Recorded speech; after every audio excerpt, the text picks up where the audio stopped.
Porque la educación nos convoca a todos. En ADN abrimos un espacio para asumir juntos el desafío de aprender. Aquí comienza La Buena Educación. Andrea Aristegui, Ernesto Treviño y un panel de interesantes invitados. Conversan, analizan e intercambian puntos de vista sobre un tema donde siempre hay mucho que aprender. La Buena Educación está en ADN. ¿Qué tal? ¿Cómo están? Les damos la más cordial bienvenida a este nuevo programa de Radio ADN, donde queremos darle espacio a un asunto que nos toca a todos, que es de la mayor importancia para el avance, el desarrollo de cualquier nación, que es imprescindible para formar una sociedad más justa, más igualitaria, con mayor calidad de vida para sus ciudadanos, que si bien ha estado presente de manera permanente en la agenda política y social de nuestro país, no siempre encuentra lugar para un debate profundo y a la vez cercano a cada uno de nosotros, y eso es justamente lo que queremos hacer. Porque, como planteaba Aristóteles, la educación nunca termina y dura tanto como dura la vida de la persona. A partir de ahora y junto a todos ustedes en ADN hacemos La Buena Educación, programa que haremos todos los días domingos junto a Ernesto Treviño. ¿Cómo estás, Ernesto?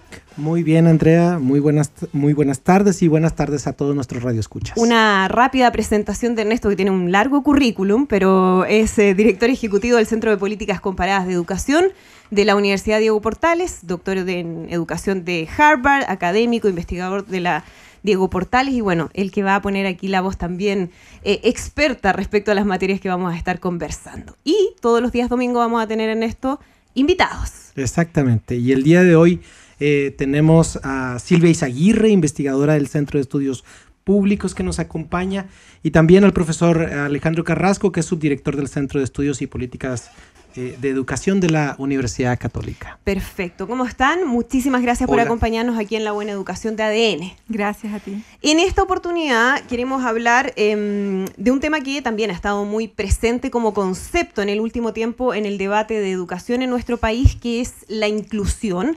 A propósito, por supuesto, de la ley de inclusión, que ya fue aprobada, promulgada, que es una de las reformas principales dentro de esta gran reforma de la educación que ha impulsado el gobierno de la presidenta Bachelet, pese a que todavía no empieza a regir, que va a comenzar a implementarse a partir del 1 de marzo del año 2016 y que va a después continuar de manera gradual, ¿no? A nivel regional ya vamos a estar hablando de la manera en que eso se va a realizar. Pero me gustaría partir, Silvia y Alejandro, comenzando por lo más básico de lo básico. ¿De qué hablamos cuando hablamos de inclusión? ¿A qué nos estamos refiriendo? A ver, quizás lo primero que tenemos que decir es que la inclusión más importante es que los jóvenes y los niños tengan acceso a la educación, ¿verdad? En Chile hoy día prácticamente un 15% de nuestros jóvenes no termina el colegio. Esos niños están siendo excluidos del sistema educacional y esa es la primera inclusión que tenemos que hablar. Es decir, que todos puedan entrar. Que todos puedan entrar y que ojalá todos terminen la educación escolar obligatoria. Ese es para mí el primer grado de inclusión. Pero después hay otras inclusiones. Tienen que ver, por ejemplo, con la inclusión socioeconómica. Es decir, que dentro del sistema educacional, en las escuelas, hayan niños de distintos niveles socioeconómicos compartiendo entre ellos. Ese es otro aspecto de la inclusión que es importante. Y para nombrar un tercer punto, es los niños con capacidades, con necesidades especiales, ¿verdad? Que también se puedan incorporar al sistema educativo, tengan sus espacios y estén en conjunto formándose con los otros niños que no tienen estas discapacidades. Claro, un tema en esto que ha quedado un poco marginado de la discusión. Cuando hemos hablado de inclusión, normalmente hablamos de inclusión socioeconómica. Ahí ha estado centrado el debate, pero obviamente que el desafío es muchísimo más grande. Exactamente, y precisamente quería hacerle una pregunta a Alejandro al respecto, porque recientemente la presidenta Bachelet promulgó la ley de inclusión escolar, y hay una alta expectativa con respecto a los cambios que esto podría traer al sistema escolar.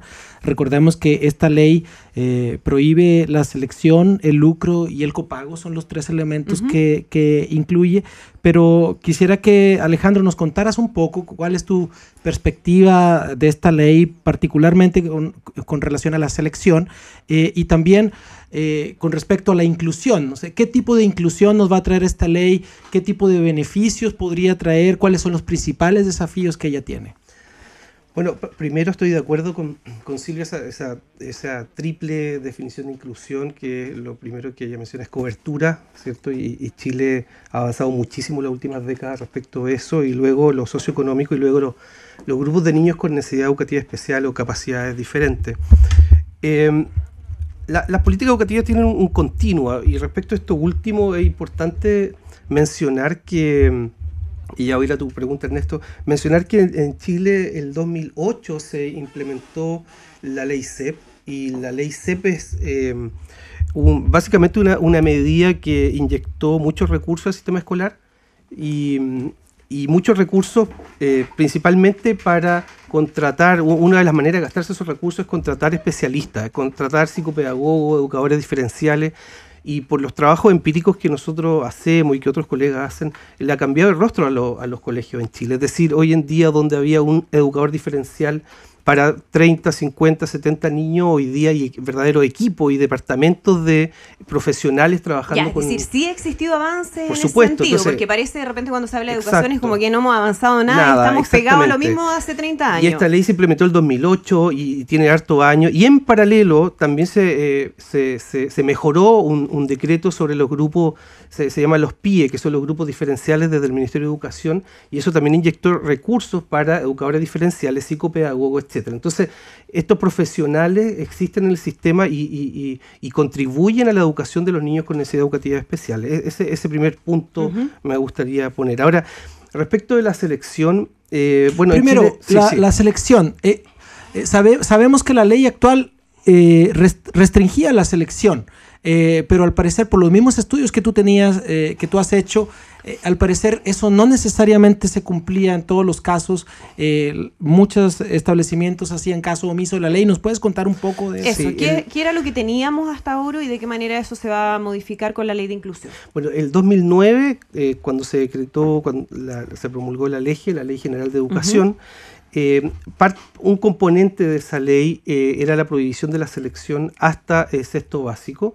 Se hizo en 2 artículos, pero estos 2 artículos eran como letra muerta, en el sentido que o suma cero, porque mientras uno prohibía, el otro permitía de algún modo, había cierta ambigüedad. Y en segundo lugar, un destiempo en términos de institucionalidad, porque no había quien fiscalizara que se cumpliera o no la prohibición. ¿Eso significa que en la práctica los colegios o algunos colegios seguían seleccionando a sus alumnos antes de sexto básico a través de distintos mecanismos o en base a distintos factores o elementos? Es una pregunta esa. Es que es importante acotar una cosita, que lo que decía la ley es que no se podía seleccionar a los alumnos por su desempeño académico antes de sexto básico, pero tú sí podías seleccionar a los alumnos, por ejemplo, por adhesión al proyecto educativo, por pertenecer a la congregación religiosa, es decir, por otros criterios sí se podía seleccionar. ¿Por nivel socioeconómico, Silvia, se podía seleccionar? No, eso está en la Constitución. Por el nivel socioeconómico ni por raza, ¿verdad? Eso no se puede hacer por la Constitución, pero sí por otras características, ¿verdad?, que muchas veces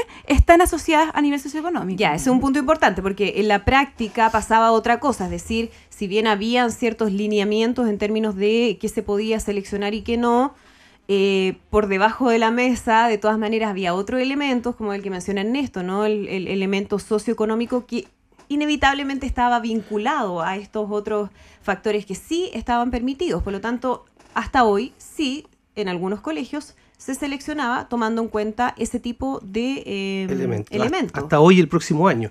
Claro. Entonces, entonces la ley era de algún modo letra muerta, y no había fiscalización. Yo estaba mencionando que se creó luego la Superintendencia de Educación, y una de sus atribuciones es fiscalizar el cumplimiento de la ley. Pero eso no estaba en el momento de... Entonces, lo que sucedió fue que no sabíamos, porque en verdad, en términos empíricos, no tenemos mucha investigación sobre selección. Algunos decían, una ex ministra decía que la selección era un mito, o si habían procedimientos de admisión selectivo, más bien estaban orientados al diagnóstico, etcétera. Entonces, daba la impresión... Es un tema importante, interesante, porque en toda esta discusión... yo he escuchado a muchos expertos o a mucha autoridad dando por hechos cosas que al parecer no están tan claras hasta el día de hoy. Yo diría que en Chile habían 3 estudios o 2 estudios sobre selección, así de increíble.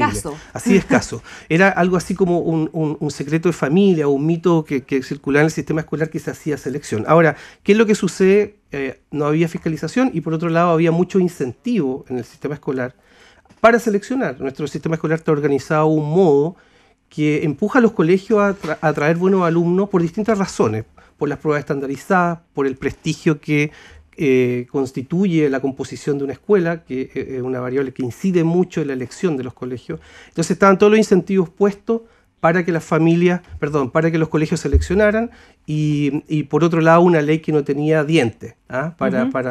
Y en esa situación, ese escenario llegamos, digamos, a la ley de inclusión. A la ley que además generó tanta polémica, o sea, una ley que costó que saliera, que fue bien cuestionada por ciertos sectores que decían que aquí en el fondo no se estaba yendo al tema más importante que tenía que ver con la calidad de la educación, sino que se estaba gastando y despilfarrando, algunos decían incluso recursos en temas que no iban a resolver nada. Entonces, la pregunta, Ernesto, también que uno se hace es si esta ley de inclusión, que como tú muy bien decías, termina con el copago, con la selección y con el lucro, ¿va necesariamente a generar mayor inclusión en los colegios?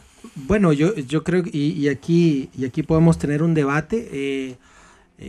Uno de los grandes promesas, digamos, de esta ley en el debate más político es que nosotros tenemos uno de los sistemas escolares más segregados socioeconómicamente, y está la expectativa de que en alguna medida esta ley de inclusión reduzca la segregación escolar. ¿A ti qué te parece, Silvia? ¿Tú crees que esta ley tiene posibilidades de reducir esa segregación? ¿Hasta qué punto la puede reducir esta ley? ¿Cuál es tu perspectiva al respecto? Vamos a dejar planteada esa pregunta, Ernesto, a Silvia, Alejandro. Vamos a seguir conversando ya con el tema absolutamente claro respecto a esta ley de inclusión, los efectos que va a tener, si va a terminar o no con la selección, de qué manera, si es beneficioso, qué va a pasar con los colegios. Hay mucho que conversar aquí en La Buena Educación. Vamos a ir a nuestra primera pausa y lo vamos a hacer con música. Esto es Viva la Vida de Coldplay. Ya estamos.